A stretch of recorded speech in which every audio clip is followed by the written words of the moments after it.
Good morning. Welcome to worship. Glad you're here. I have a few announcements that this week we're going to have a journey group meeting at 2 p.m. Yes. That was supposed to be at 2, but we made it 7 so that everybody, because we made just one this week, and we're looking at the values in Mark this month, So at 7 p.m. on Tuesday the 20th. The 19th, that's a Wednesday, Tuesday, we're having a Pastoral Relations Committee meeting at 5:30. And then on the 26th, we're going to have the Playground sort of Landscape Committee that's joining meet at 7 p.m. So please see Andrea if you're interested in that, or be here on the 26th, and I'll send out an email about that. November, we have Bill Unrau's 100th birthday. I hope you can make it for that, 4 p.m. in the basement, and Mittens and More on the 14th. So please be saving up anything you can to bring for mittens, hats, gloves, anything like that, and we'll have blankets to dedicate that day. And the following week in November, the 21st, we will have our Congregational Full Forum. Are there any other announcements? Let us prepare our hearts for worship.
The call to worship's on the back of the bulletin. The Lord God is your refuge. We find shelter from all that harms us. You have made the Most High your home. In Abba, we find a place to flourish. No harm will come to you. With our Abba, we find protection. No sickness will come near your house. Abba sustains us, and we gain strength. My angels will carry you in their hands. Their tender care lifts us when we are in need. You will trample young lions and snakes. We find courage to put down what threatens us. Because you love me, I will rescue you. Our love for Abba will deliver us. When you call to me, I will answer you. When we reach out, Abba is there. I will save you and honor you. Abba's promise is with us. We are never alone. I will satisfy you with a long life. Our abundant life with Abba is forevermore. Please stand and join in the hymn When Morning Gilds the Skies, number 644.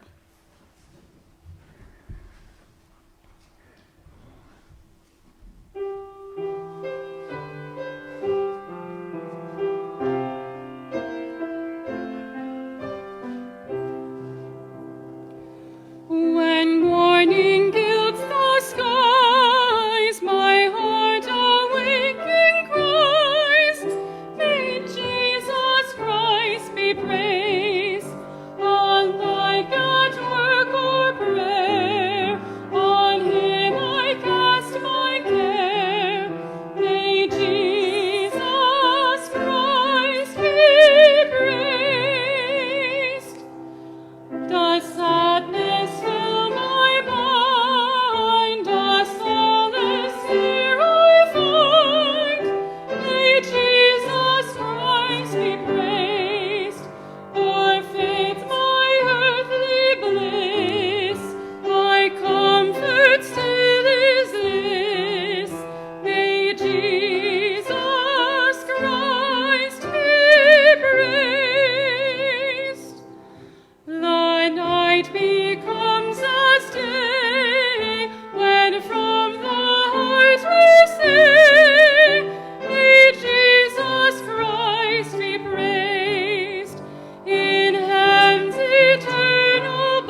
Please listen to Acts 17, 1 through 15. Now when they had passed through Amphipolis and Apollonia, they came to Thessalonica, where there was a synagogue of the Jews. And Paul, as his manner was, went in unto them, and 3 Sabbath days reasoned with them out of the Scriptures, opening and alleging that Christ must needs have suffered, and risen again from the dead, and that this Jesus, whom I preach unto you, is Christ. And some of them believed, and consorted with Paul and Silas, and of the devout Greeks a great multitude, and of the chief women not a few. But the Jews which believed not, moved with envy, took unto them certain lewd fellows of the baser sort, and gathered a company, and set all the city on an uproar, and assaulted the house of Jason, and sought to bring them out to the people. And when they found them not, they drew Jason and certain brethren unto the rulers of the city, crying, These that have turned the world upside down are come hither also, whom Jason hath received, and these all do contrary to the decrees of Caesar, saying that there is another king, one Jesus. And they troubled the people and the rulers of the city when they heard these things. And when they had taken security of Jason and of the other, they let them go. And the brethren immediately sent away Paul and Silas by night unto Berea, who coming thither went into the synagogue of the Jews. These were more noble than those in Thessalonica, in that they received the word with all the readiness of mind, and searched the Scriptures daily, whether those things were so. Therefore many of them believed, also of honorable women, which were Greeks, and of men not a few. But when the Jews of Thessalonica had knowledge that the word of God was preached of Paul at Berea, they came thither also, and stirred up the people. And then immediately the brethren sent away Paul to go, as it were, to the sea, but Silas and Timotheus abode there still. And they that conducted Paul brought him into Athens, and receiving a commandment unto Silas and Timotheus for to come to him with all speed, they departed.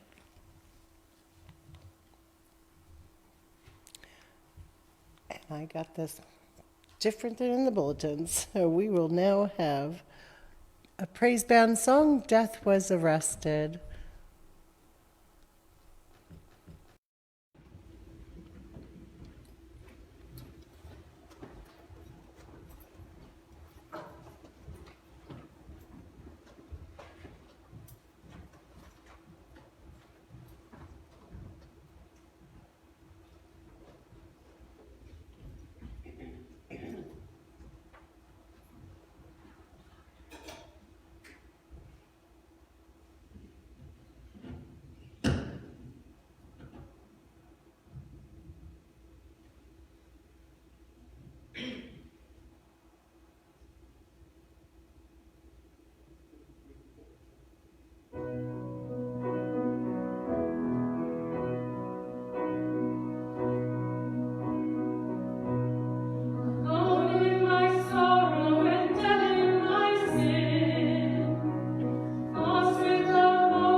we'll have a skit.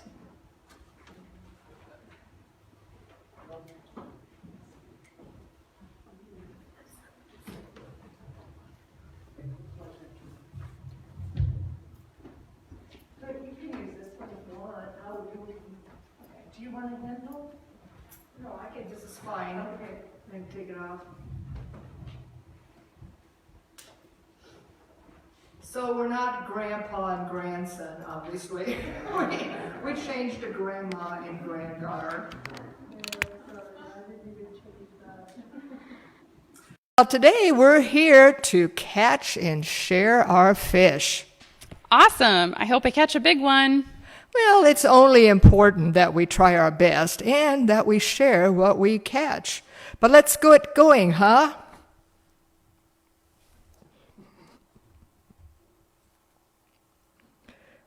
Oh, come be, come see. Come be, come see.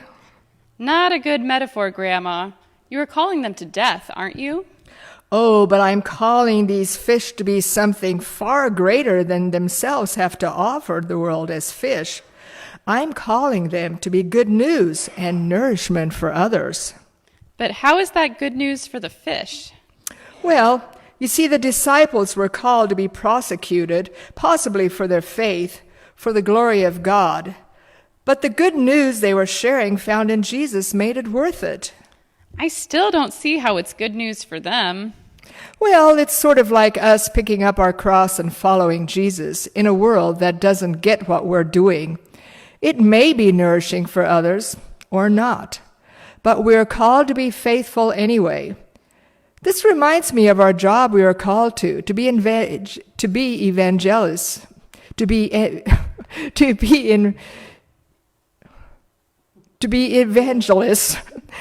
of the reign of God.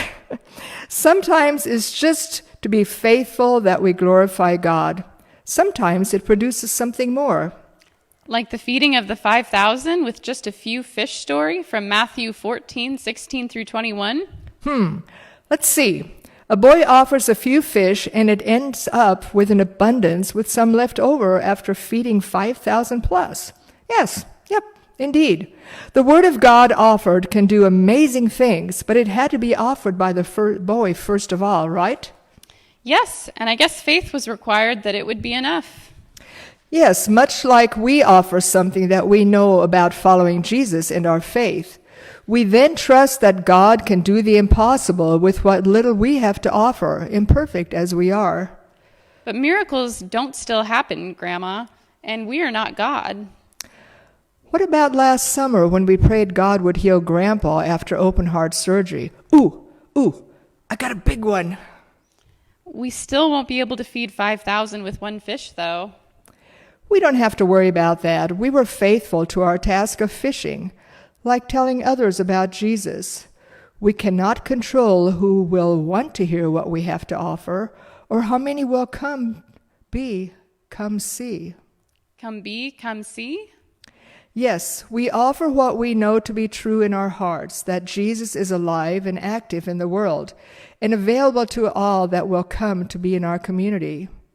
Through our witness, we gather, and they come to see us practice forgiveness, hospitality, reconciliation, and sharing with each other and those in need. They can come be with us and come see how Jesus can change them. How do you know they will like becoming something new? We don't have to worry about that. Jesus will worry about that. We can't control what we think they will gain by their knowledge of the free gift of grace given by Jesus. I got one, Grandma. I hope it's a keeper. Good. Let's offer it to others, whatever we have to share, and trust in God's abundance. Come be, come see.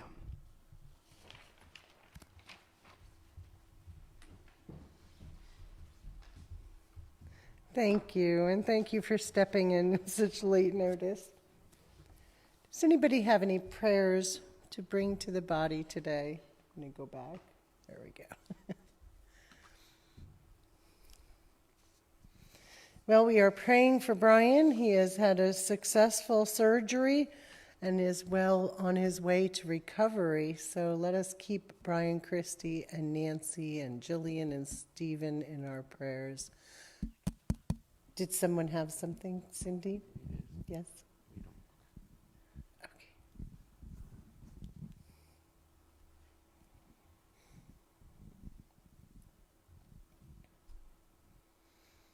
Also, let us remember the Royers, the Durans, and the others that would like to be here that are not able to. Let's keep Steve and Daleen in our prayers as they travel down to Arizona. They had switched Peyton's football game, unfortunately, to today. Boy, if anybody's out there listening, why don't we do sports in the afternoon on Sunday? Okay, let us bow our heads, please. Jesus, hear us this morning while we offer you praise and thanksgiving. We're thankful for the success with Brian's surgery, for this lovely weather, for the needed rain, for protection and grace. We are given this new day and our breath in order to give you praise. We are grateful to hear the news of Krista's pregnancy, and we ask you to bless her at this time and Oscar. We're thankful for relationships and connections being made in our midst, in our district, and in our denomination. For the work done with disaster ministry this week, we give you thanks, Lord. For family and friends, Christ, we are truly grateful for the abundance showered upon us. Help us to be a blessing to those in need and to those we come in contact with, whether it be in a physical or a spiritual way. We know each of us has gifts to offer others, and we ask that you allow us to find ways that we can be a blessing, individually and together. I praise you for this body of faith, Lord, who have been so good to me and my family and so faithful. I ask that you continue to bless them, and now that you will hear what is on their hearts in this silence.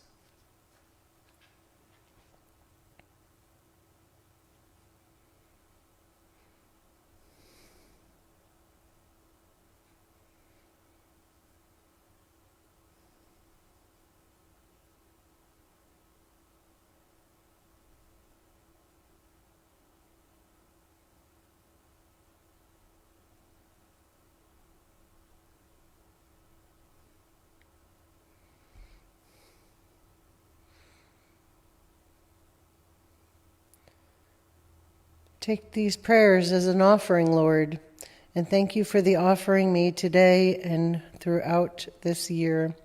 We ask that you bless the gifts and the givers. Let the money earned be of use to bring your kingdom come here in some small fashion as you see fit. We ask these things in the name of our Savior, Jesus. Amen.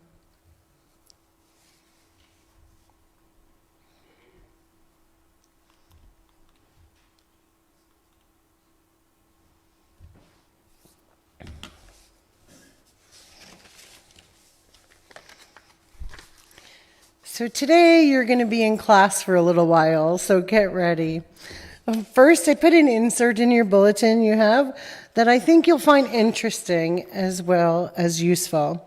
It's a great way to see the books of the Bible in categories and give you valuable information about them as well. You can see categories on the right and the left and the books within these categories in the Old and the New Testament.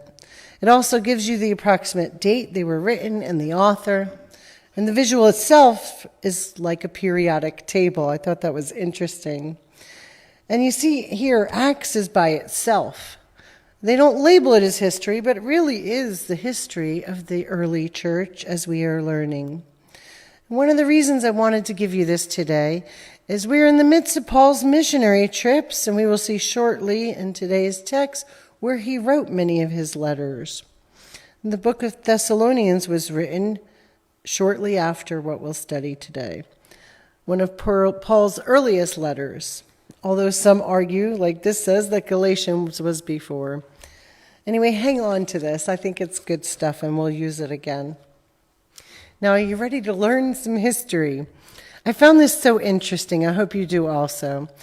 I have a really hard time putting things together in perspective unless I see it in like a timeline. So first, like a background timeline, I made with some disagreed upon exact dates, but it may be helpful nonetheless. It is said that the exodus of the Jews from Egypt happened around 13th century BC, that the Ten Commandments were given to Moses shortly thereafter. As you may know, these stories, even from creation until this time, were all told orally. And the first 5 books of the Bible, the Torah, was not written down until like 900, 700 BC, and still most were on scrolls and told orally. The first 3 kings of Israel reigned in the 9th century approximately. Then there were many kings of both Israel and Judah during the time of the divided kingdom. In around the 7th century, the Assyrian exile occurred, and that's around the time that Homer wrote the Iliad and the Odyssey, which the Greek gods came from. And then the Roman gods were written about, and that mythology was formed as well. They believed, remember, that Caesar was God's right-hand man, so to speak. And interestingly, some of their gods were supposedly related to the Greek gods. Then around the 5th century BC, the Babylonian exile occurred, and then the Persians took over, and the rebuilding of the temple occurred. Now let's look at a sort of overlapping timeline I found. You can see the Jewish kings, leaders here from 1040 to 433 BC. Before 1040, there were only judges set as leaders of Israel, hence the book of Judges. Then there was a total of 120 years when Saul, David, and Solomon were the kings. And then there were a lot of kings, like we said, throughout the years of the division of Israel and Judah. Some did good, some did evil, and some were a mixture of following God or going against him. And their history is told in 1st and 2nd Samuel and 1st and 2nd Kings. Israel was sent to the Assyrian exile in the early 700s, and then Judah was taken along with them into exile when the Babylonians took over. Around 70 years after, and for the next century, the temple was rebuilt and Israel leaders were allowed to return when the Persians took over. And that's when the books of Esther, Ezra, and Nehemiah were written. Then there were a few prophetic books, and the last book of the Old Testament was written, Malachi. From this time up until the time of John the Baptist was over 4 centuries. And some call this the silent period. So we have to look at historical records, the Talmud, Jewish rabbinic literature, and history to understand what happened during this time. I read a great article titled The Lost 500 Years from Malachi to John the Baptist. Its timeline is a bit different than some others, and some say it was closer to 400 years. But in it, they say the Persian Empire lasted from 539 BC to 332 BC.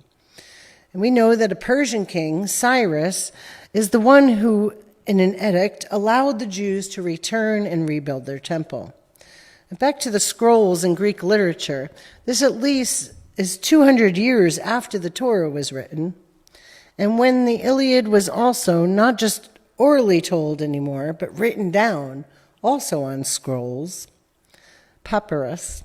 So the temple's rebuilt, and right around the end of this timeline, when the book of Nehemiah's account took place, is when Plato was born. He lived from 429 to 347, and his predecessor and mentee of philosophy lived from 384 till 322, Aristotle. You may have learned about them. Now, Aristotle believed in God. He just believed that our Creator had set things in motion now, pushed a button, and was done with his involvement in the world. Things were set in motion, and no longer did he want anything to do with it. Plato and Aristotle knew that Homer's Iliad and the Odyssey was a tale, that the Greek gods were made up.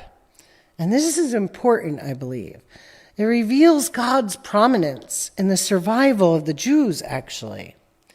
Because on the scene comes Alexander the Great, who was going to take over the world. And the Greeks did take over in 332 BC. You see, so it's what we don't see easily. Not that we might need to connect the dots, do some research that shows God's providence of the people living on. The Jews were not wiped out during this time, and they were allowed to worship again and regain their strength until the time that John the Baptist came, due to Alexander the Great being mentored by Aristotle, who likened the Jews' God to the made-up gods that he knew were not real. So he made a deal with the Jews to allow them to worship freely as long as they paid their taxes and abided by the Greek laws for the most part. Now, in making this compromise, the Jews were about to let in a new language and culture, and it mixed with theirs. Now, they really had no choice, as they were just grateful they wouldn't be killed or conquered into slavery and could worship freely again. But now you know what it means when you hear about the Hellenistic Jews within the New Testament and why the New Testament was first written in Greek, and then the Old Testament was translated into Greek, the Septuagint, written at this time. And during this time, between the prophets and John the Baptist, the silent time, this was when Greek philosophy was so prevalent. It surely influenced the Jewish culture, as they were acculturated in with the Greeks during this time. Maybe it was like the First Enlightenment. But even though it may have changed the Jewish faith somewhat, or at least its rituals, temple, cultic rituals, many stayed with the faith. Like we learned that Jesus used an Aesop fable when telling a parable, I'm sure he had knowledge of Platonic thinking, or Stoicism, also a Greek philosophy, taught in the 3rd century BC up and prevalent until the 3rd century AD. In it, Zeno of Citium in Athens was a prominent figure who stated that virtue is vital and morals come from within and can be controlled. In fact, willpower was of utmost importance, and they believed in something we say is important in our faith, that what you say is not really as important as how you behave. This reminds me of a paper I wrote in Interpretation of Brethren Beliefs, which I entitled Show, Don't Tell. Stoics believed that you found happiness from within, though, that virtue came from reason, and that the term logos meant the force of reason that governs everything. As a result of overlap in time, Greek-speaking Jews came to understand the Logos as a force sent by God. And we know that in John, Jesus is called the Logos and is a force sent by God. If you research similarities in Stoicism and Christianity, it's quite interesting. One might say they're similar in many ways, but Christianity focuses on a personal relationship with the divine who wants to be involved with us, and grace and transformation coming from God rather than ourself or some distant unknown force or from within. You'll notice next week when I touch a bit more on philosophy and how it relates to Paul's writing in the second part of Acts 17. But for now, let us turn to the first 15 verses, which Haley read to us, and how it relates to the book of Thessalonians and to the title of this message, What We Don't See. Paul and his travelers traveled to Thessalonica from Lydia's house in Philippi, part of Macedonia, and they went through a few different other towns and arrived at Thessalonica, where there is a synagogue this time. Verse 2 says he stayed there for 3 weeks, explaining that Christ had to suffer from the dead. And it says some believed, as well as some Greek women and men. But some Jews were jealous and formed a mob attacking poor Jason, a man who was housing them in this town. And they drag him and some of his friends to the authorities and say they're going against Roman culture and laws. Here we are again, more persecution. And even in verse 7, it says they are saying there is another king than Caesar, Jesus. And remember, this is treasonous to them. It says they're disturbed and ask for money as security, like a bond, and then they let them go. And the believers send Paul and Silas away by night to Berea. So you can see, I'm going to try to, it's not working. It goes way down, right? So they had to go pretty far by ship.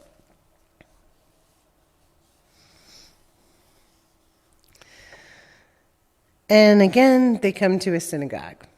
And it says these men are more noble than in Thessalonica and receive the word with eagerness.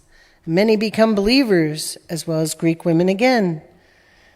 And seems Paul's mission of reaching the Gentiles and the Jews together is really working. But then it says some Jews from Thessalonica come and stir up the crowds against them. And they tell Paul to flee again, this time to Athens. But Silas and Timothy remain there and later join him. Now you may say, so what? The church in Thessalonica did not flourish. Instead, they turned away from what they had been taught. They wanted to persecute Paul. Well, it may seem that way if you stay here in this text. But I want to look at the book of Thessalonians to give us a few more clues. You can see on this map he sailed to Athens, quite a journey, and next week we'll see what happens while he is there. But we know from reading Paul's letter to Thessalonians 1 and 2 that he wrote directly after this trip while in Corinth some different things.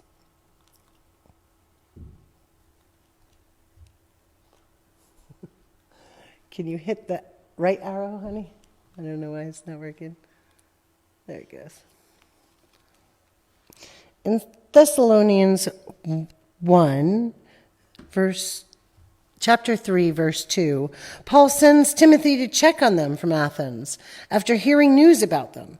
And he hears these new believers were left with some bullies, that they could very well be persecuted, and he didn't want them to give up on their newfound faith.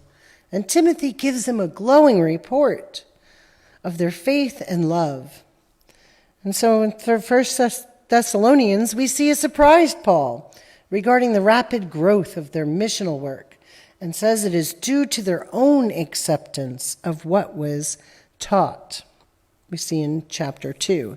He encourages them to stick with the faith, even if they're disappointed about the second coming of Christ not occurring yet. And he tells them how thankful he is for their faith and their corporate Christian life together, and links some ethical implications for how they live and treat each other. And remember, they left under duress to Berea, and probably did not expect much since the Thessalonians had followed them, wanting them persecuted. They probably thought they would cave into pressure and conform back to their pagan ways. Maybe these Gentiles, these new believers who made sure this newfound belief in Jesus stuck. God has such a way of doing that. And I think that's an important lesson for us. Paul didn't just take what he saw at face value. He had trust in the new believers. In 12-step rooms of all kinds, it's taught that the most important person in the room is the new person. And I think we in the church can learn a lesson from this. I pray that we will embrace new people the way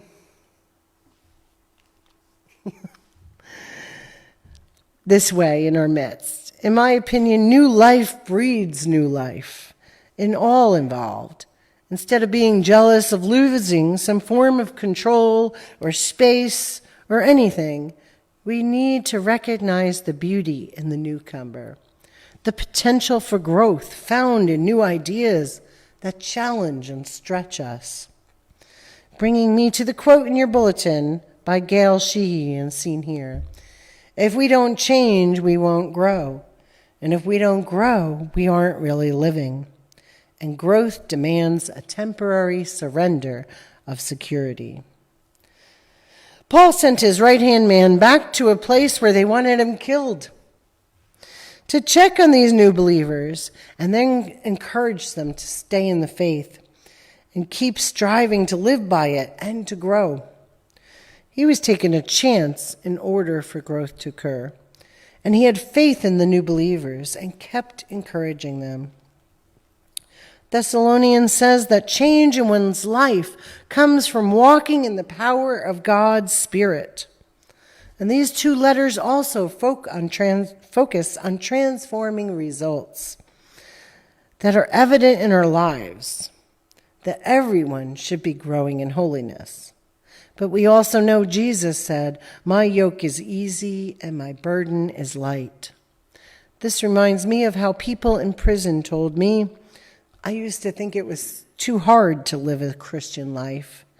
But when I look back at the craziness I was in, the addiction, the sinful ways making me so desperate, and the chaos and turmoil of everyday life, I realized that that was the tough life. That it was way harder than just taking a small step each day to stay close to my walk with Jesus. His encouragement is saying, don't turn back to your pagan lifestyles. He's telling them, don't idolize worldly things. That's idol worship. And he tells them to pray constantly and to examine everything carefully. In today's world of lies and deception, we can surely apply these truths today. And will we always know when others are growing, or will we recognize when we are growing spiritually every time? I doubt it. I know growth can sometimes not even be recognized by us. So we have to keep planting, keep watering.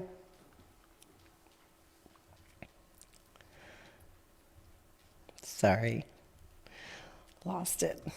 Keep providing light or energy, and trust emerges. And then roots can take hold. And then finally the growth that comes up through the surface where it can be seen. Remember, the inside work, the spiritual growth unseen, might be the most important and is needed for outward change to be seen. Have you ever looked back and been surprised that you had done the right thing, even when no one was looking? Or been proud of something you did, even though you hadn't planned or thought about it? That's the result of the inside work, the growth. And even though it's a gift of God, it needs encouragement, connection, and faith. That's what Paul encountered with the Thessalonians. And so let us be grateful for this glimpse into what it means to know that sometimes we don't see everything, and that might be what matters most. And so now let us sing our final hymn, "Open our eyes, so that I may see." Number 517, please stand.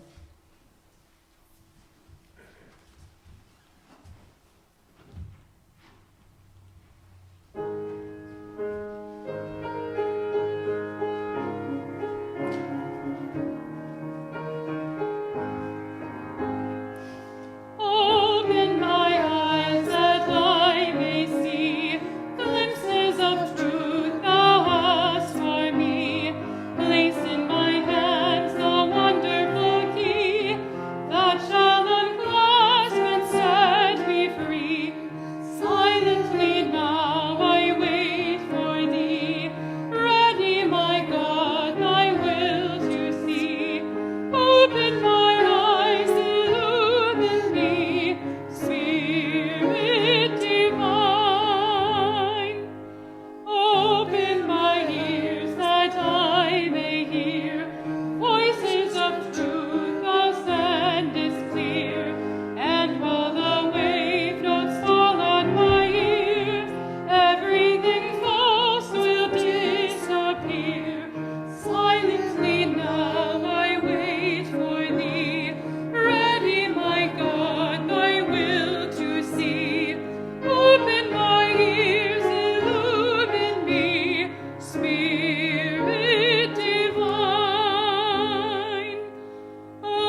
May the Spirit of God grow you from the inside out.